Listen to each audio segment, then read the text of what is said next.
So ang pangunahing negotiator po sa BICAM, si dating Senate President Chis Escudero. So kasama to sa minention na binobo yung kaso daw, plunder case, sabi ni Boying Rimulya kahapon. Si Chis Escudero tapos si Martin. Si Chis Escudero, maniwala pa tayo na talagang may direkta, may mga ebidensya laban sa nga niya at direkta siyang nilink ni Yusek Bernardo. Ang pangunahing negotiator po, si Chis tapos si Saldico, Chairman Committee, Appropriations Committee ng Congress.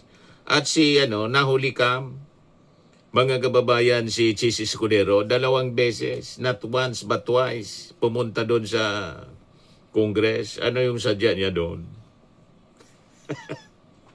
Tama?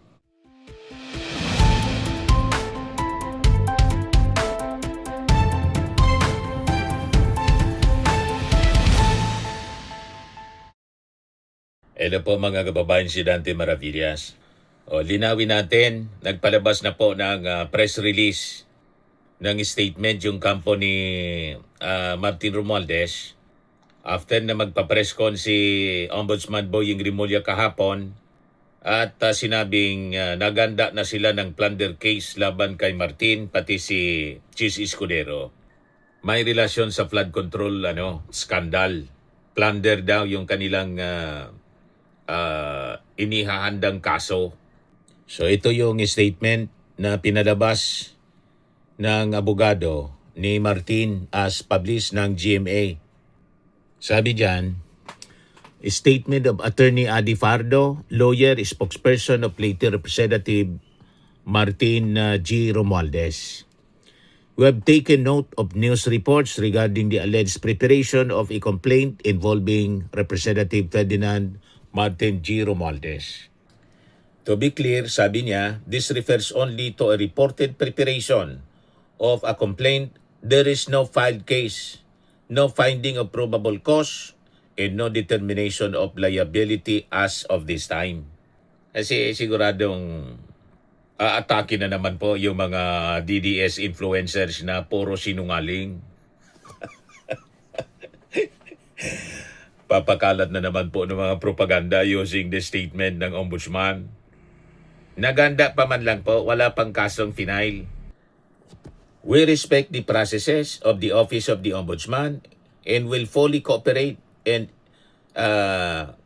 if and when a formal proceeding is initiated. So ito yung pagkakaiba, mga kababayan ni Martin. Una, ang abogado niya isa lang. Hindi tulad ni Sara, 25 yung abogado. Dito si Atty. Adi Fardo lang, mga kababayan. Abogado niya at saka spokesman. Si Martin abogado din eh. Tulad ni Sara, kaya lang bright si Martin. Kaya hindi niya kailangan ng isang batalyon, mga kababayan, na abogado. Tama na siya tapos isa mga abogado kasi para hindi naman siya madistract sa kanyang trabaho sa Congress. Pero si Sara, 25. Alatang guilty.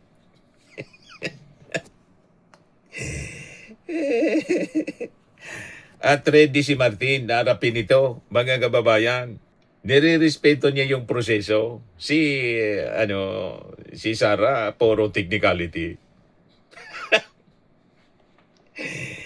We trust that the Ombudsman will fully adhere to the circular that they instituted and signed as then Secretary of the Department of Justice, that DOJ prosecutors should only pursue cases with reasonable certainty of conviction. O tingnan natin kung may reasonable certainty of conviction. Kasi nagre-ready pa lang.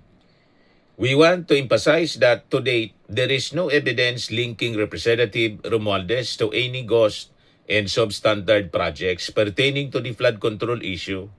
We remain confident that these matters will be resolved based on evidence and due process, not politics or speculation.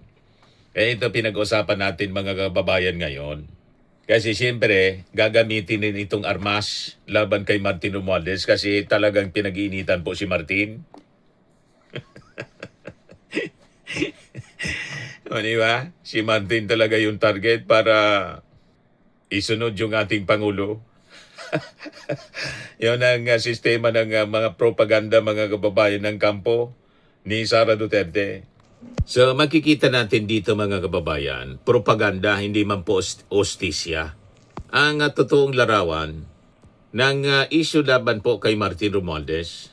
Kaya dapat malaman natin yung tamang prinsipyo sa usapin ng paratang laban po kay Martin Romualdez. May isang malinaw na prinsipyo na dapat nating tandaan. Kapag may reklamo, dapat po may kaso. Kapag may kaso, dapat may ebidensya. Kapag may ebidensya, dapat may matibay po na basihan ng pagkakasala. Tama po. Pero sa kasong ito po, malinaw yung sitwasyon. May ulat tulad ng lumabas kahapon, pero wala pang formal na kaso. May ingay, pero walang probable cause.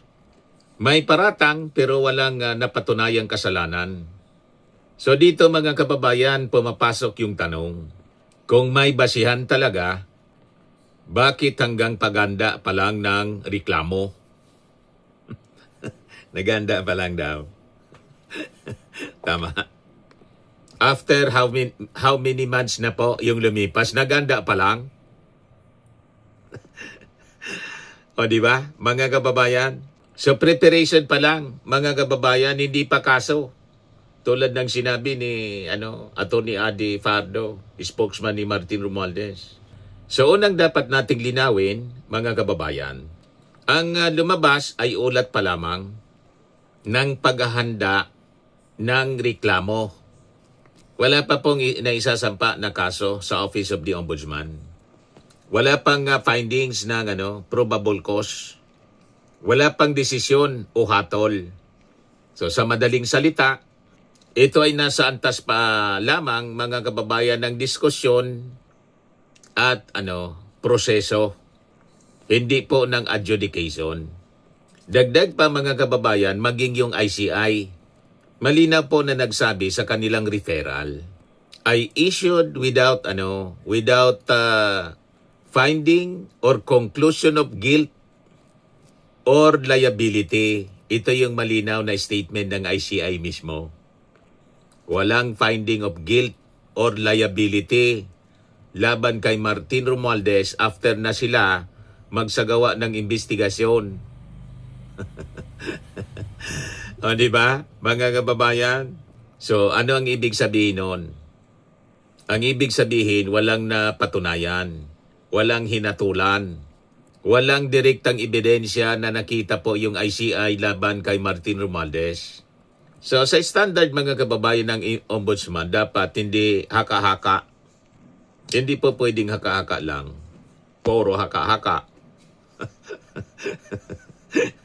O, di ba? So binigyan nga diin ng kampo ni Romualdez sa pamamagitan ng kanyang abogado ang napaka-importanting prinsipyo. Ang Office of the Ombudsman ay dapat lang na magsampa ng kaso kung may reasonable certainty of conviction. Reasonable certainty of conviction. Itong prinsipyong ito, mismong si Boyeng Rimulya nung nagsabi, nung DOJ Secretary pa siya. O, di ba? So, ang ibig sabihin, hindi po sapat yung paratang lang. Hindi po sapat yung hinala. Hindi po sapat yung fishing expedition. Kailangan po yung matibay na ebidensya. Dapat malinaw yung accountability. May accountability ba talaga si Martin Romualdez? At siyempre, malakas na conviction po sa korte. Yon. Ngayon, kung wala pong ganyan, tiwala po tayo na hindi uusad yung kaso. So, doon po mga kababayan sa flood control allegations, nandun yung mga big pronouncements, mga malalaking salita. Ang problema, walang ebidensya laban kay Martin Romualdez. Wala nga siyang pirma sa BICAM. Tama? So isa mga kababayan sa pinakamabigat na paratang ay tungkol sa flood control projects. Pero nakikita natin hanggang ngayon, wala man pong direktang dokumento na nag-uugnay kay Martin Romualdez sa mga tinatawag po na ghost projects. Walang ebidensya, mga kababayan, ng substandard implementation na nakaangkla sa kanya mismo. Ito ay nananatiling general accusations lang na wala pong specific na pruweba. Di ba, mga kababayan, may naalala kayo? Wala, di ba? At naalala ninyo, kinumpirma mismo ng ating Pangulong Bongbong Marcos noon na si Romualdez ay hindi kabilang sa listahan. Sa anumang listahan na direkta pong may kinalaman sa flood control anomalies. Sa isang interview, mga kababayan. At mismong si Senador Ping Lacson, Chairman Committee on Blue Ribbon Committee, na kilalang maigpit laban sa paggamit ng pork barrel, ang nagkumpirma noong January pa lang, mga kababayan, na wala siyang nakitang ebidensya na nag-uugnay kay dating Speaker Martin Romualdez sa sinasabing anomalya sa flood control. So sa reality check, mga kababayan, ang paratang na walang ebidensya ay nagiging katotohanan kahit paulit-ulit na sabihin. Wala pong smoking gun laban kay Martin Romualdez kahit po sa report ng ICI. By the way, ibigay ko muna sa inyo yung report sa mismong podcast ng ating Pangulong Bongbong Marcos. As published by Inquirer noong September 9, 2025, sabi dyan, Marcos comments on Romualdez being linked to infra kickback mess. Naalala ninyo itong podcast niya? Mga kababayan?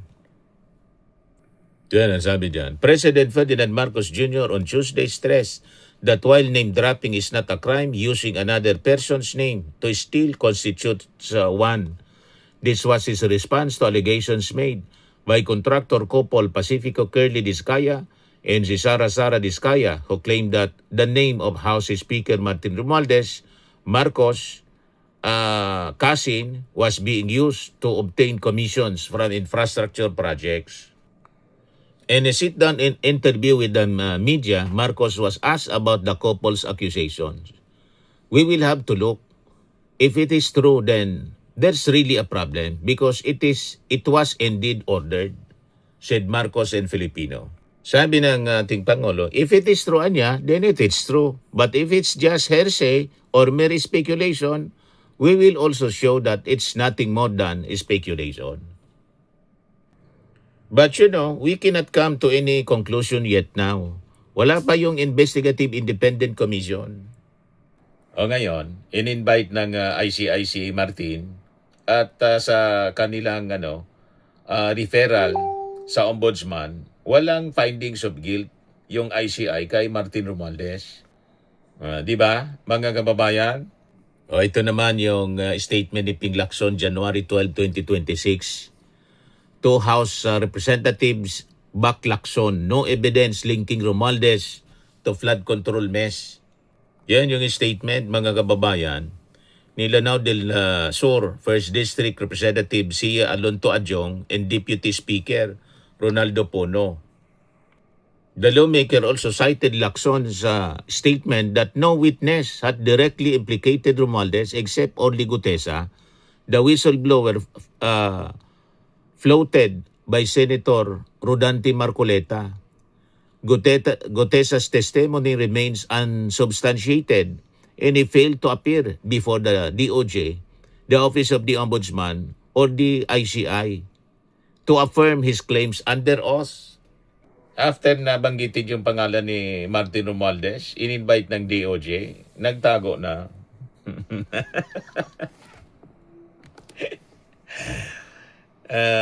Alata na planted po, mga kababayan. Di ba? Para siraan si Martin Romualdez. Ito sabi din ni Congressman Abante. Again, Lacson says there's no evidence versus Romualdez. Senate Pro Tempore Ping Lacson has underscored This time, in a Senate Blue Ribbon Committee hearing, the lack of proof linking former House Speaker, late 1st District Representative Martin Romualdez to anomalous flood control projects. Pilit lang nilang dinidiin si Martin Romualdez sa mga kwento sa media. Malinaw na propaganda, mga kababayan. Si Martin po, hindi man kasama sa BICAM. So wala siyang direktang partisipasyon, mga kababayan. So ang pangunahing negotiator po sa BICAM, si dating Senate President, Chis Escudero. So kasama to sa minention na binobo yung kaso daw, plunder case, sabi ni Boying Rimulya kahapon.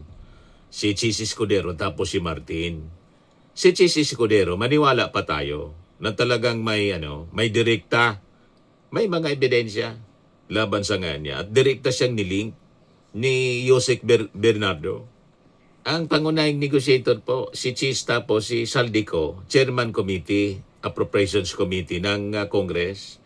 At si nahuli kam, mga kababayan, si Chis Escudero, 2 beses, not once but twice, pumunta doon sa Congress. Ano yung sadya niya doon? Tama? So ang ibig sabihin nito, mga kababayan, si Martin Romualdez po walang direktang partisipasyon sa final adjustment ng budget. Hindi po siya involved sa detalye ng allocations na pinupuna. Kaya ang direkta pong pag-uugnay sa kanya sa budget anomalies, malinaw po, mga kababayan, walang factual foundation. At siya po handang makipagtulungan sa investigasyon. Hindi siya nagtatago. So sa alip na umiwas, nakita ninyo yung statement ng kanyang abogado, handa daw na makipagtulungan si Martin Romualdez sa proseso ng ombudsman. Bukas sa anumang formal investigation, sabi ni Attorney Adi Fajardo. So ito yung tanda ng posisyon, mga kababayan, na si Martin may kumpiyansa siya sa sariling record. Madaling sabi, wala siyang tinatago, handa siyang dumaan sa due process. Tama po. Hindi tulad ni Sara, umiiwas sa due process. Si Saldico tumakas. Si Martin nandito po. Ready siya to face the music, ika nga. Simple logic po, mga kababayan. Ang taong may sala, umiiwas at nagtatago. Ang taong malinis, humaharap sa investigasyon. Ebidensya dapat, mga kababayan, hindi yung puro politika lang. So dito po, mga kababayan, nagiging malinaw ang tunay na issue. Ang mga ulat na wala pong kasamang kaso, nagiging instrumento siya ng political narrative. Ang media exposure ay nagiging kapalit ng legal process. Yung mga espekulasyon ay pinapasa bilang katotohanan.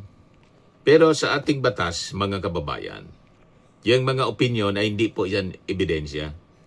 Ang paratang ay hindi po siya hatol. Ang ingay, hindi po siya katotohanan. So kung seryoso po yung akusasyon, dapat may kaso na noon pa. Dapat may nakita ng ebidensya kasi matagal na yung investigasyon. So dapat may paninindigan po sa ilalim ng panunumpa. Kasi kung wala, nananatili lang itong ingay sa politika, political noise. So ngayon, isuma natin, pagsamasamahin natin ang kwento. Walang formal na kasong naisampa. Walang finding of guilt sa ICI.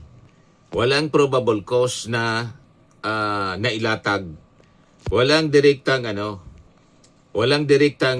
ebidensya sa flood control allegations. Hindi po kasama sa BICAM si Martin Romualdez. Wala yung pangalan niya doon, wala nga siyang pirma. Si Chis mayroon. Taga si Saldico, kasi chairman. Si Chis, dapat hindi man siya kasama, sinama niya yung kanyang sarili at may pirma. At kinimpirma mismo ng ating Pangulo, wala sa listahan si Martin ng may mga anomalya.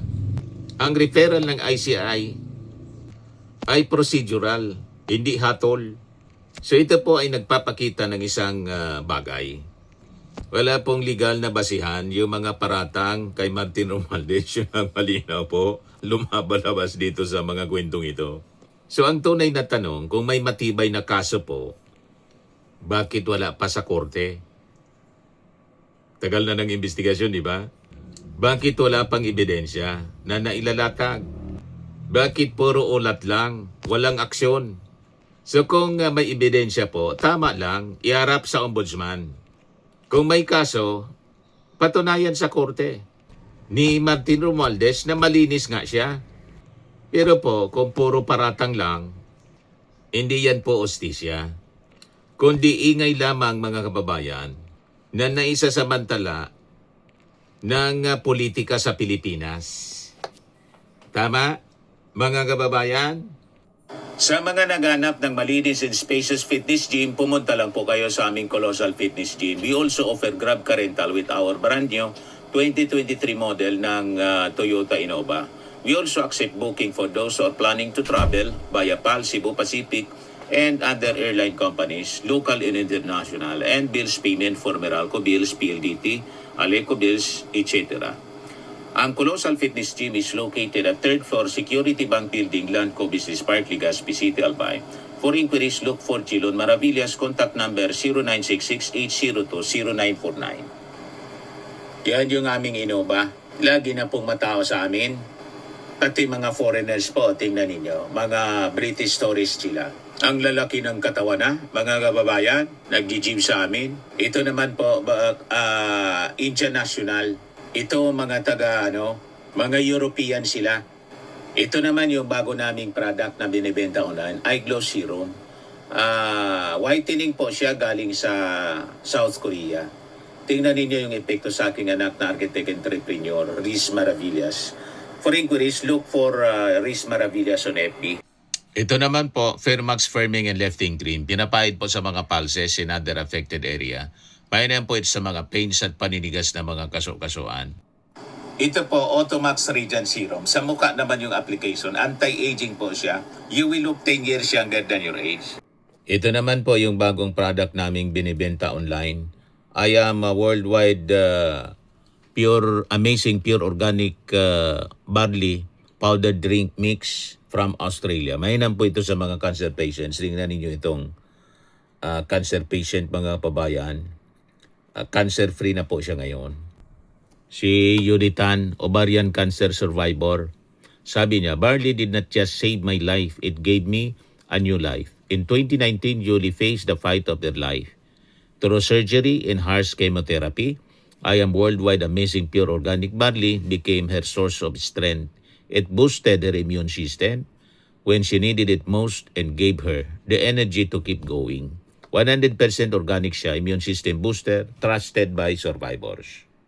For your inquiries and orders, dumiretso na lang kayo sa anak kong architect entrepreneur Riz Maravillas. Sa mga mahilig naman po sa mga imported bags and wallets, dumiretso na lang kayo kay Ma'am Eileen Rosales. Eileen Closet po, nakabase sa Amerika. Yan yung kanyang online selling, mga kababayan. Pwede kayong manood sa kanya 7 o'clock in the evening every Sunday, Philippine time. Sa mga mahilig naman po magpa-spa, dumiretso na lang kayo dito sa Pamper City, the Medical Aesthetics and Wellness Center. Matatagpuan sa Asiana City, Parañaque City, Metro Manila. Pamper City by OMG, your luxury escape.